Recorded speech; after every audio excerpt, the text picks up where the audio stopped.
தான் சொல்லிட்டு இங்கே கூட்டு வந்துட்டேன். நான் இங்கேருந்து இன்னும் 2 கிலோமீட்டர் உள்ளே போனேன். அதனால தானே இது வெளில விட்டு போய் ரொம்ப தேங்க்ஸ்ண்ணா. எனக்கு பஸ் வசதி இல்லை.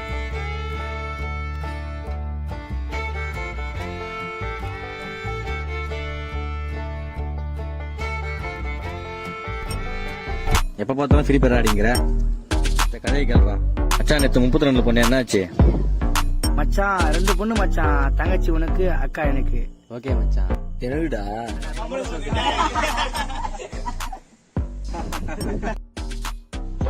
பத்தானா என்னைய கலாய்ச்சிங்கிறீங்க. அவங்க ஒருத்த வரான் பாடுறா. ஏய் பொம்பளை சோக்கு, நீ குத்தா வேலைக்கு போகாம சுத்தி நிக்கிற. ஆண்டி சோக்கு உன் கதையை விட்டா நான் ஆடிடும். இல்ல மச்சான், நானும் கொஞ்ச நாளா பாத்துக்கிறேன். அவன் வீட்டை ஏமாத்திட்டு இப்படி இப்படின்னு சுத்தி நிக்கிறான் மச்சான். ஆனா அவன் வேலைக்கு போன பாடே இல்ல. இப்போ அவங்க வீட்டுல சொல்லி 2 மாடு வாங்கி கொடுத்தா கூட பால் ஊத்தி போயிச்சுக்குவான் மச்சான்.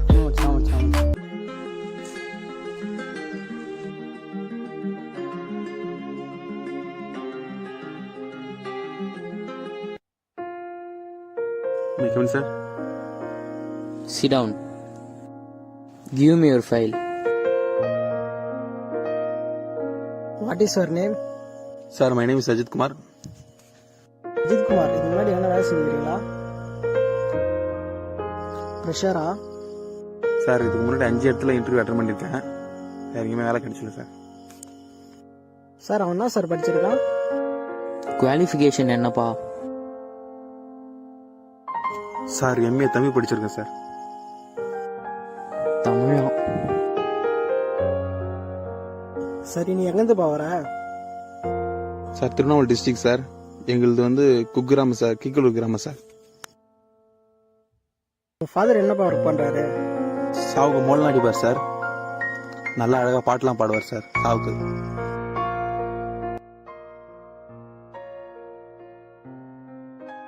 இவனுங்களாம் இவ்வளோ பெரிய இன்டர்நேஷ்னல் கம்பெனியை தகவல்ப்பான்னு நினச்சிட்டு இன்டர்வியூக்கு வரானுங்க. எந்த தைரியத்தில் நம்மளாம் வேலை கொடுக்குன்ட்டு இன்டர்வியூக்கு வரானுங்கன்னு தெரில. இவனுங்களாம் வேலைலாம் உள்ளே விடக்கூடாது.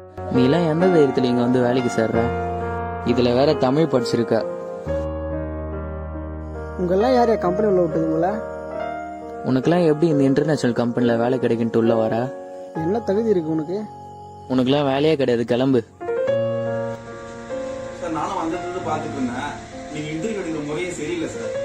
என் படிப்பு என்னன்னு கேட்டீங்க. எம்ஏ தமிழ்னு சொன்னேன். எம்ஏ தமிழ்னா ரொம்ப கேவலமா சார்? சொல்லுங்க.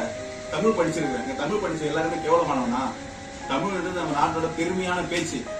ஆதி காலத்திலிருந்தே வந்த மொழி. அதை எனக்கு நான் படிக்கிறதுக்கு நான் சந்தோஷமா தான் நினைச்சு படிச்சேன் சார். நான் இதுக்கு முன்னாடி எத்தனையோ கம்பெனி இன்டர்வியூ அட்டன் பண்ணிருக்கேன். அந்த கம்பெனி எனக்கு வேலை கிடைக்கணும் சந்தோஷப்படல. இதுக்கப்புறம் இந்த மாதிரி ஒரு கம்பெனி நான் வேலையும் செய்ய மாட்டேன். எனக்கு வேலையை தர வேணாம்.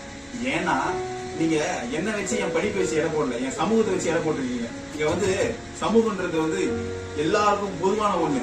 சமூகம் அவ்வளவுதான். அதை அப்படிதான் பார்க்கணும். அதை விட்டு எந்த சமூகம் அந்த சமூகம் நீங்க பிரிச்சு பார்த்து அவங்க அப்படியே ஒழிச்சிருவீங்க. இப்பவும் சொல்றேன், எதையுமே சமூகத்தை வச்சு எடை போடாதீங்க. படிச்ச படிப்புக்கான வேலை தாங்க. எம்ஏ தமிழ் படிச்சிருக்கேன். உங்க கம்பெனில எனக்கு வேலை கிடைக்கலாம் பரவாயில்ல. இந்த மாதிரி நான் 1000 கம்பெனி அட்டன் பண்ணிக்கிறேன். நீங்க இதுவரைக்கும் எனக்கு கொடுத்த மரியாதைக்கு ரொம்ப நன்றி சார். தேங்க்ஸ் வேற சார்.